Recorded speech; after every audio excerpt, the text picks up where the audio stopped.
Hey, welcome back. As always, it is good to see you.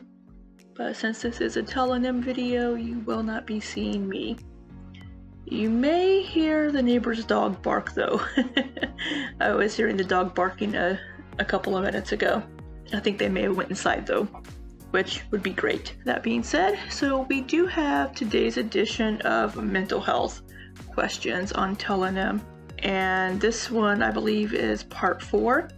So this is a trigger warning. If talk of eating disorders or any other mental health issues trigger you, then I would suggest you skip this one and I will see you in the next one.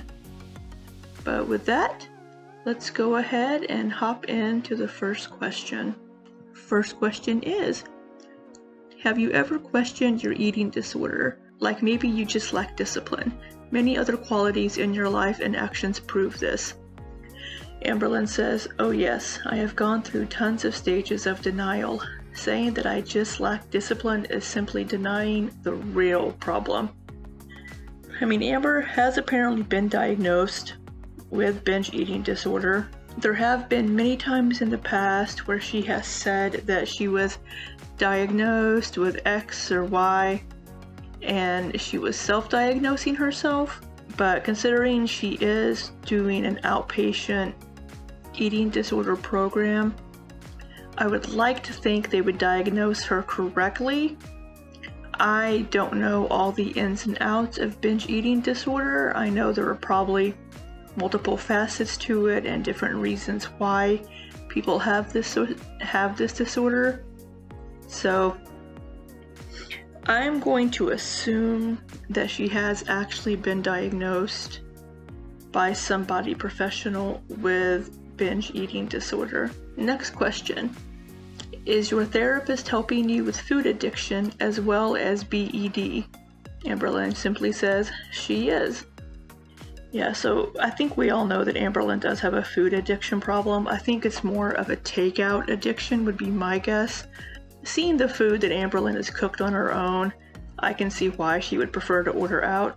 But it does seem like her girlfriend can cook and does cook, so that's good at least. Next question. Other than the weight, what's your biggest struggle in life? Amberlyn says, according to my psychologist, YouTube. This one strikes me as a little odd because YouTube is how Amberlyn earns her income. It's her job. It's the only way that she makes money. I don't know what she would do if she wasn't earning money on YouTube. So for YouTube to be, according to her psychologist, a struggle or an issue in her life, I find that interesting, and I'm guessing that it's because of all of the hate that Amberlyn does get from people. But I can't say for certain for sure. Next question. How often do you manage to swerve a binge when you feel it coming? Maybe you get that feeling, you should talk yourself through it, remind yourself that you're okay and this feeling won't last forever. Journal, cry, talk to someone, do anything except binge. We need you to look after yourself. Amberlyn says, I would say about 85% of the time now I am able to stop myself from binging. This is coming from never being able to stop myself. I would say being able to stop herself 85% of the time is a good thing. I think it's been a week or so, maybe 2, since she has binged, I think.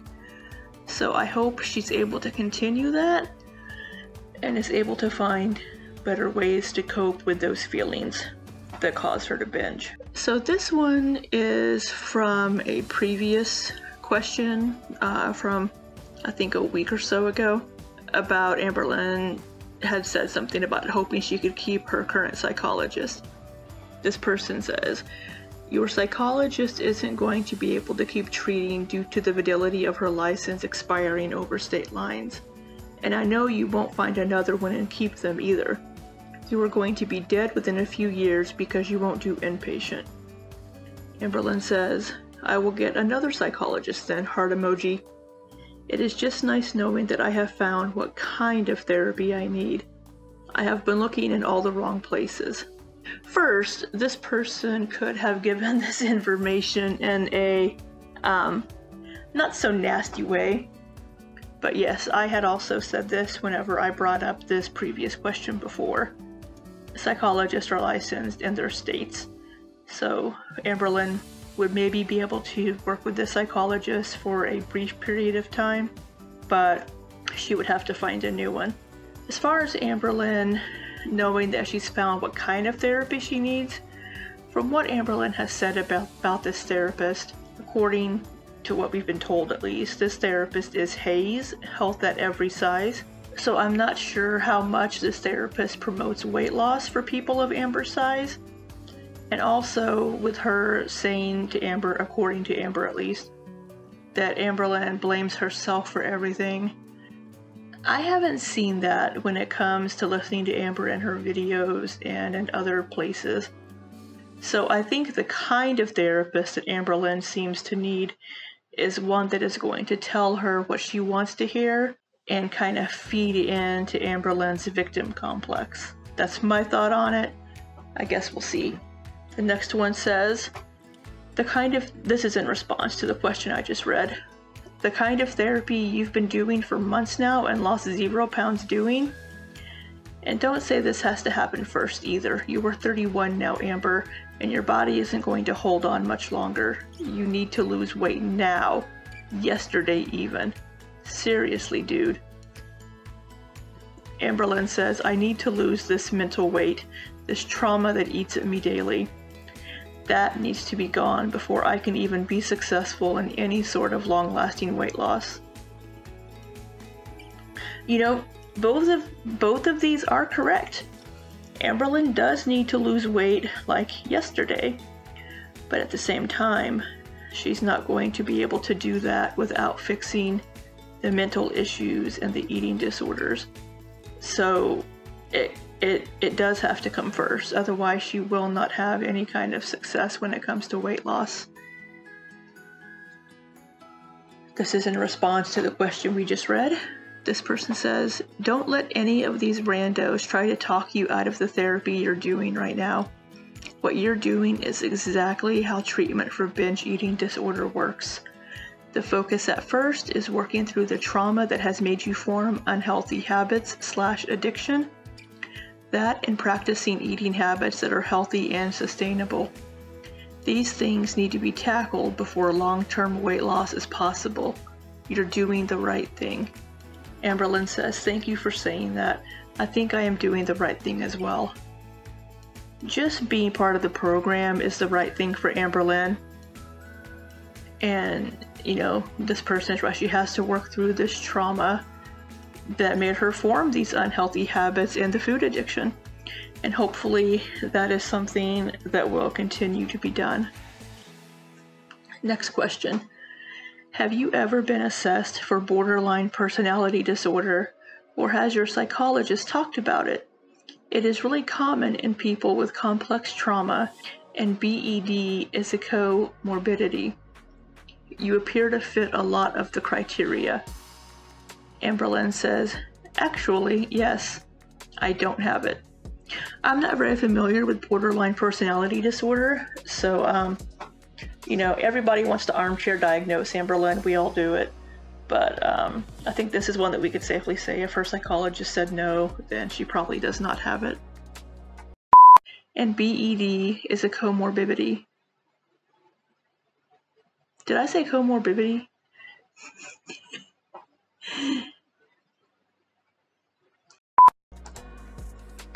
Next question. Not really a question, more of a statement. I probably should have put this in the hater edition I'm doing. Stop faking your, quote, mental issues for attention.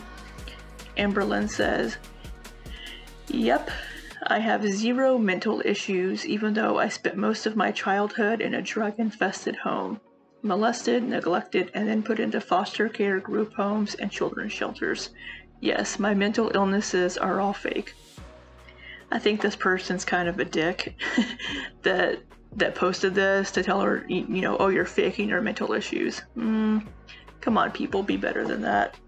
Amberlynn has a lot of, I don't want to say issues, but a lot of red flags when it comes to Amberlynn. She has a lot of negative things, but this isn't one of them. I don't think I included the one that this is in response to, but she was talking about her anxiety in her answer. This person says, anxiety is such a convenient excuse, isn't it? Driving anxiety, health anxiety, speaking anxiety, eye roll emoji.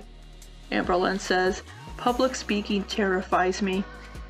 Talking to a camera is a lot easier though, since there isn't actual people in front of me, but knowing there will be thousands and thousands of people watching me does subconsciously make me nervous. Nothing wrong with that.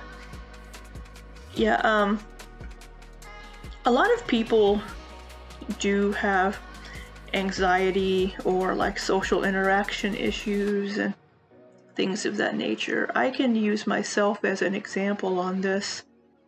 Like when I was a kid, I had a stutter that kind of happened like when words that start with vowels are difficult for me to say sometimes when I'm talking to people, and even if it's just over the phone, knowing there's another person there that I'm talking to makes me a little anxious, and I have a speech impediment when it comes to that, and it manifests as like a stutter. Now, when I'm doing these videos, it will come out once in a while, but not very often because I'm not talking to any actual people. So it's really weird. It went away for years. Like, I think when I was 16 or so, I started working at KFC and having to talk to people and being in the fast-paced, busy environment and not having time to think or feel or be anxious talking to people, it got better. And then I went to college. I mean, I still didn't like speaking in front of people, so I went to college, and to kind of work on getting over being anxious and like not wanting to speak in front of people, I joined, when I was a sophomore, I joined the student mentor program, and I mentored a group of freshmen. So that helped. And then, going through, my bachelor's program and grad school and stuff, it got better, it was fine.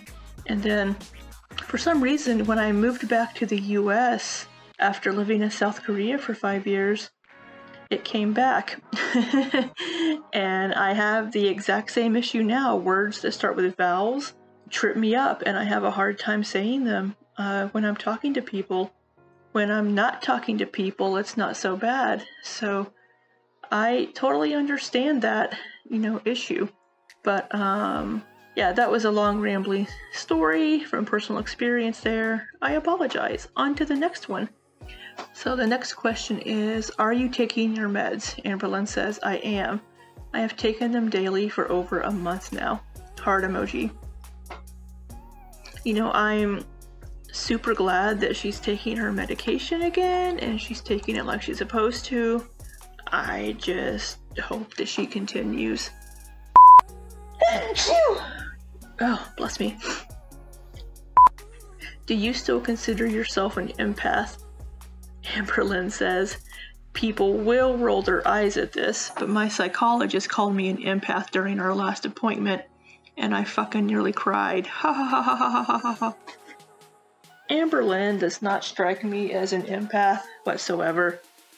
I've been told that I'm an empath, and that probably comes across in a lot of my Amberlynn videos where I try to really relate to her situations and what she's going through.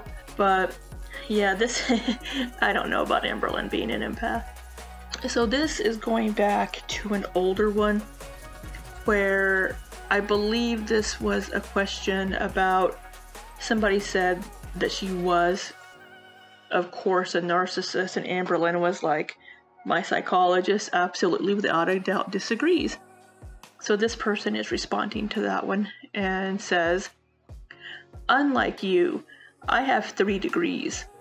I am well aware of the maturity level and emotional adaptability that a 30-year-old should have. You should have gotten help a decade ago, like I did. Amberlynn says, lol, Anons can be anyone and anything, can't they? And I do not care when you got help. Everyone does it at their own pace. You cannot force someone to get help if they truly do not want it. Also, saying shit like that is going to make people my age think it is too late to get help, and it is never too late. Stop being such an ass. Wow. I need to log the fuck off of here.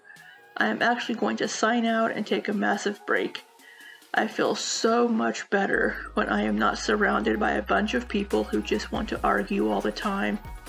I literally never argue with anyone, but then the minute I am on social media, I am treated like I am a monster and turns me into someone I don't even recognize sometimes. Like right now. It is fucking wild. Go argue with someone else because I am done. Yeah, this commenter comes across as very condescending and, is putting Amberlynn down for not having gone to college or having degrees, which, it is what it is.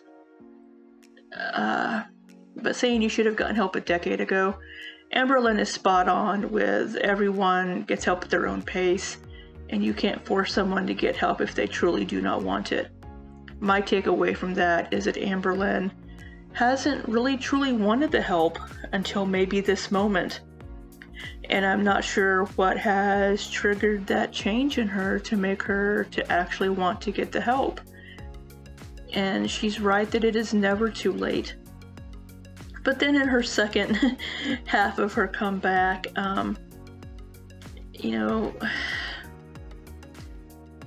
yeah, people want to argue with her because they want to try to find inconsistencies, and they want to judge Amberlynn and how she lives her life. And when she's putting her life out on the internet and on YouTube, it's fair game to be judged because everybody's going to have an opinion. You should have done this because I did this, or you should do this instead of this. We all have those opinions. And those of us that make reaction videos voice our opinions. And those of you that watch the videos and leave your comments also voice your opinions as well. So when you're putting yourself out there on the internet, you are leaving yourself open to criticism and judgment. We all are that are doing these things. The next one says, you don't have a psychologist, therapist, psychiatrist, doctor, or dentist. You are just pretending to so you can make excuses. Amberlynn says, the only one of those things I do not have is a therapist. I have therapy with my psychologist though, which in my opinion is better than a therapist. Not judging therapist for what I need. So I included this one because I thought Amberlynn did have a therapist. I thought she was seeing a therapist over either one of those like mental health apps like BetterHelp or something like that. But I guess maybe she stopped because she couldn't find one she liked or something. I don't know. I thought she also had a therapist. Alright folks, that is all we have for this one. What do you think of the mental health questions? What do you think of Amberlynn's answers? Just what are your thoughts in general? I want to hear them. So that is all we have for this one. So until next time, be safe and take care.